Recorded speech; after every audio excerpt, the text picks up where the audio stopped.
नमस्ते दोस्तों। ये तो आप जानते ही होंगे कि हर एक के जीवन में कोई ना कोई समस्या जरूर बनी हुई है और वो उसका निदान ढूंढ रहा है कि क्या ऐसा किया जाए ताकि जीवन की समस्याएं दूर हो सकें या समस्याओं से हम बड़े हो सकें ताकि हम उन समस्याओं का हम पे फर्क ना पड़े और हम जीवन में खुश रह पाए, अल्टीमेटली खुश रह पाए। ठीक है, तो समस्याएं चार तरह की होती हैं: फिजिकल, मेंटल, इमोशनल और स्पिरिचुअल। यही चार तरह की पॉसिबल प्रॉब्लम्स हैं जो बेसिकली अगर हम उसे इवेल्युएट करें तो इन चारों तरह के जो हमने कैटेगरी की है उसमें कितनी भी समस्याएं हैं, सब कैटेगरी भी हैं, क्योंकि पर्सनल में बहुत तरह की पर्सनल हो सकती है, इमोशनल, स्पिरिचुअल में सब तरह की अलग अलग हो सकती हैं। आप कितनी भी समस्याएं आपके जीवन में आए उसके कई सॉल्यूशंस होते हैं। सॉल्यूशन हमें शुरू से लेके आखिरी तक अगर उसका एक मैं विधि बताऊं तो उसके भी कई पार्ट हो सकते हैं कि कैसे सॉल्यूशन करना है। कई तरह की विधियों से हम सॉल्यूशन कर सकते हैं, लेकिन एक बात है जो सभी तरह की प्रॉब्लम्स में कॉमन है, और वो जो बात है वो ये है कि जिस प्रकृति से हमने ये सब कुछ लिया, ये बॉडी भी मिट्टी से बनी हुई है। हमने सब कुछ इस मदर अर्थ से, इस नेचर से लिया हुआ है।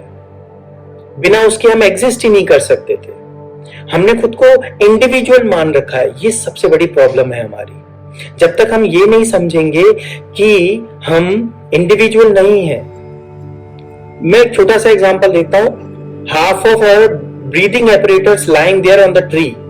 मतलब अगर पेड़ नष्ट हो जाए या प्रकृति की बाकी चीज नष्ट हो जाए तो हम सांस नहीं ले पाएंगे।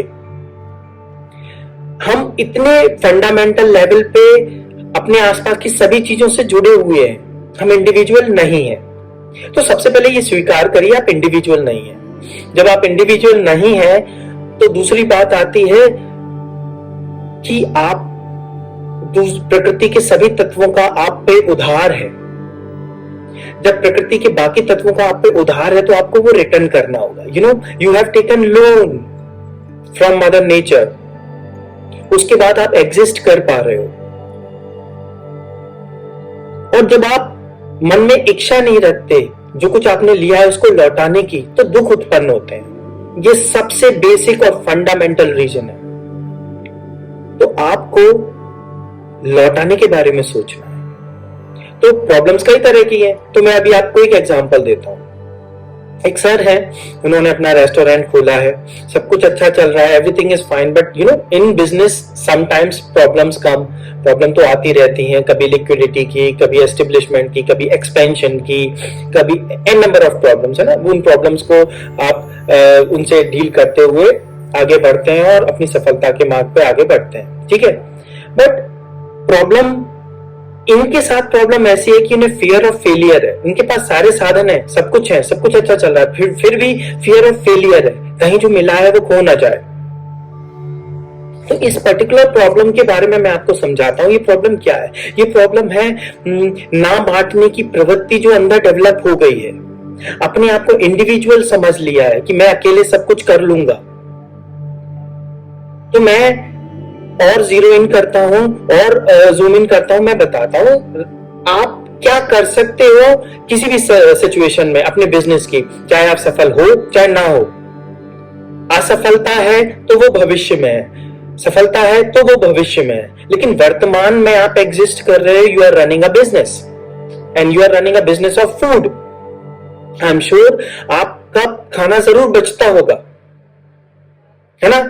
कोई भी रेस्टोरेंट ऐसा नहीं होता जिसका खाना हमेशा पूरा कंज्यूम हो जाए जितना बना है। तो जो खाना बच रहा है उसको या तो आप दम कर देंगे, फेंक देंगे और आगे नया अपना दिन शुरू करेंगे नए खाने के साथ। आप रीपे करने की जो टेंडेंसी है, रीपे करने की टेंडेंसी आपको अपने अंदर डेवलप करनी होगी। और मैं वो तरीका बता रहा हूं कि आप क्या कर सकते हैं। आप वो जो बचा हुआ खाना है उसको इस तरह से प्रिपेयर करिए कि जिन लोगों को खाना नहीं मिल रहा है उन तक वो खाना पहुंचाइए। बहुत सारे इंसान हैं जो भूखे सोते हैं रोड पे, बहुत सारे जानवर हैं वो तो मूर्ख हैं, वो तो खुद से खाना मांग भी नहीं सकते।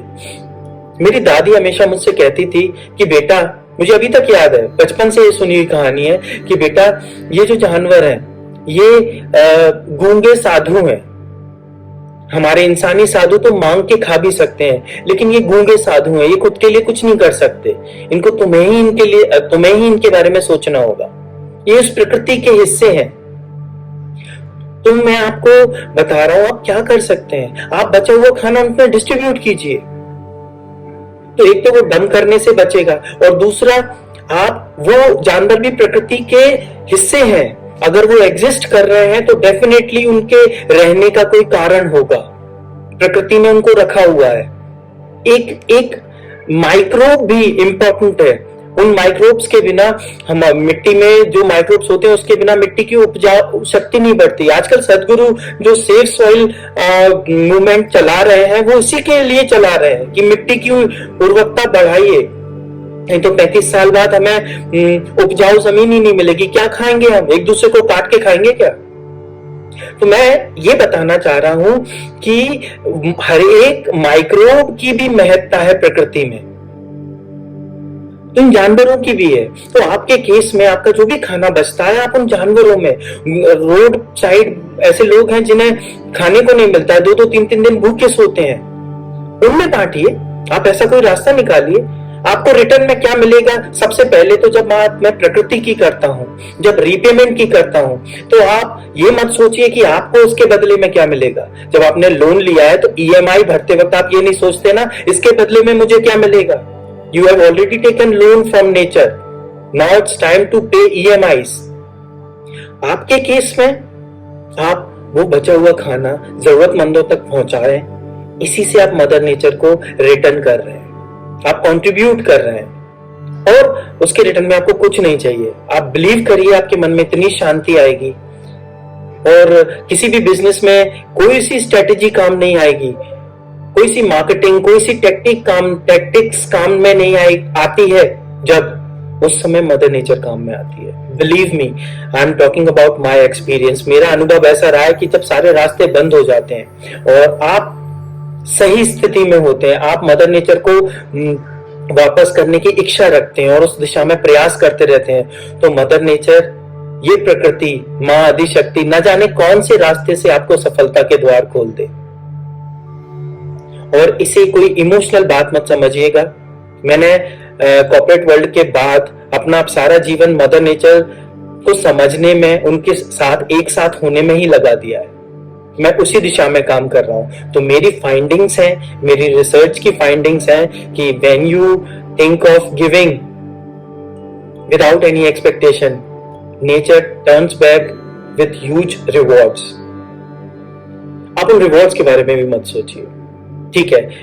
You are a businessman, I am suggesting you as I am consulting you, I am telling you कि आप वो रास्ते ढूंढिए कि आप रिटर्न बैक कैसे करेंगे प्रकृति को। तो एक रास्ता तो मैंने आपको बता ही दिया है कि आप बचे हुए खाने को उस पेट तक पहुंचाइए जिसके पास भूख है। एंड आई एम श्योर कोई मैकेंजी, कोई मार्केटिंग गुरु, कोई कंसल्टेंट, कोई बिजनेस कंसल्टेंट आपको आपके बिजनेस को राइज नहीं करवा पाएगा। मेरी ये एक सलाह आपको 10 रास्ते खोल देगी। Believe me and try it.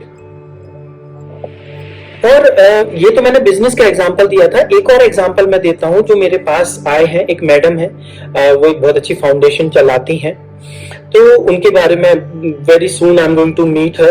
तो जब मैंने उनके काम के बारे में जाना समझा तो मुझे लगा कि ये कितना अच्छा काम कर रही है। उनके जीवन में कुछ कष्ट रहे हैं तो वो नहीं चाहती कि वैसे कष्ट किसी और बच्चे को मिले। How noble. तो मैं उनसे जरूर मिलना चाहूंगा और जो मैं कर सकता हूं जरूर करूंगा। मैं बताना ये चाह रहा हूं कि वो उन बच्चों के लिए काम करते हैं जिनके माँ बाप नहीं है, और उन बच्चों के लिए काम करते हैं जिनके माँ बाप तो हैं बट वो सक्षम नहीं है या जीवित नहीं है, या किसी भी कारण से वो बच्चों को रोड पे छोड़ के चले गए। वो उन बच्चों को पाल रही हैं, वो उन बच्चों के लिए काम कर रही हैं। यहां तक कि मैंने सुना है, मुझे नहीं पता ये कितना सत्य है, कि वो अपने खुद के बच्चे भी दुनिया में नहीं लाना चाहती हैं। वो कहती हैं कि यही मेरे बच्चे हैं और इनके लिए ही मेरा जीवन समर्पित है। सबसे पहले तो उनकी शिक्षा को, उनके इस काम के लिए मैं भगवती से प्रार्थना करता हूं कि उनको सफलता मिले और जीवन में वो जो चाहते हैं वो उन्हें जरूर मिले। तो मेरा पॉइंट ये है, कि वो उन बच्चों के लिए काम कर रही हैं जिनका कोई नहीं है। तो मैं आप लोगों को, आप सभी को, आप किसी भी बिजनेस, किसी भी स्ट्रीम में हो, कोई भी काम करते हो, किसी भी कास्ट, क्रीड, रिलीजन के हो, मैं आपको एक विनम्र निवेदन करना चाहता हूं, स्पेशली उन लोगों से जिन लोगों के बच्चे नहीं हो रहे और वो बहुत पैसे बहा रहे हैं इन क्लिनिकों में जाके कि मेरे को बच्चे हो और अपना खुद का बच्चा हो, और फिर भी नहीं हो रहा है। मेरी आप लोगों से हाथ जोड़ के विनती है, शायद मदर नेचर ये चाह रही है कि आप उन बच्चों को माँ बाप का सुख दें जिनके माँ बाप नहीं है। इस बात को बहुत गंभीरता से सोचिएगा, क्यों ऐसा हो रहा है, क्यों ये सारी टेक्नोलॉजी, ये सारे मेडिकल साइंस आपको बच्चा नहीं दिलवा पा रही है। कुछ तो रीजन होगा, इस पे सोचिएगा। जरूरी नहीं है जो आपसे उत्पन्न हो, आपके डीएनए से, वही आपके बच्चे हों। क्योंकि आप एज एन इंडिविजुअल सोचना जब तक बंद नहीं करेंगे, जब तक आपको ज्ञान नहीं होगा कि आप अकेले नहीं हैं, तब तक आप मेरी बात नहीं समझ पाएंगे मैं जो कह रहा हूं। तो ये भी एक रास्ता है रिटर्न बैक का। आपको प्रकृति से जो कुछ मिला है, प्रकृति की ये जो संतानें हैं जिनके पास माँ बाप नहीं है अभी, क्यों ना आप उन्हें अपना लें और अपने पुत्र या पुत्री की तरह उनकी देखभाल करें, उनसे प्यार करें। बिलीव मी, अगर आप प्रकृति को कुछ वापस करोगे, वो तो अपने नियमों से बंधी हुई है, वो आपको उसका 10 गुना देंगी। ये सिर्फ 10 गुना मैं कहने को कह रहा हूं, वो जो देंगी ना, वो आप संभाल नहीं पाओगे, इतनी खुशी होगी। और आप कोई एहसान नहीं कर रहे हो प्रकृति पे, अगर आप ऐसा कर भी रहे हो तो you are paying your loan. और आप बहुत खुशकिस्मत हो गए कि इस जीवन में आप अपना कुछ लोन चुका सको। मुझे इस बात से बहुत खुशी होगी कि आप मेरी इन बातों को समझ पाओ, और अगर इससे रिलेटेड आपके कोई भी क्वेश्चंस हैं, I am ready to help you out on that. मैं सारे उनके आंसर्स देने की पूरी कोशिश करूंगा। तो जिन मैडम की मैंने अभी बात की, जिनके बारे में मैंने रिसर्च किया, मैं उनसे मिलने वाला हूं। मैं इच्छा रखता हूं कि उन बच्चों को मैं कुछ सब्जेक्ट रेगुलर बेसिस पे पढ़ा सकूं। आई थिंक मैं उन्हें इंग्लिश पढ़ा सकता हूँ और बेसिक मैथमेटिक्स पढ़ा सकता हूँ। तो डेफिनेटली अगले वीडियोस में मैं उन बच्चों के साथ आपको मिलूंगा और उन्हें शिक्षा जो मेरे पास है, जो मुझे प्राप्त है, वो बांटने की कोशिश करूंगा। I will do my bit, my EMI, मैं अपनी EMI पे करने की कोशिश करूंगा टुवर्ड्स मदर नेचर। आप इसे सोचिए, कुछ ना कुछ बांटिए जो आपको प्राप्त है, चाहे आप सफल हो चाहे आप असफल हो, बांटने से ही मिलेगा। ओम नमः शिवाय।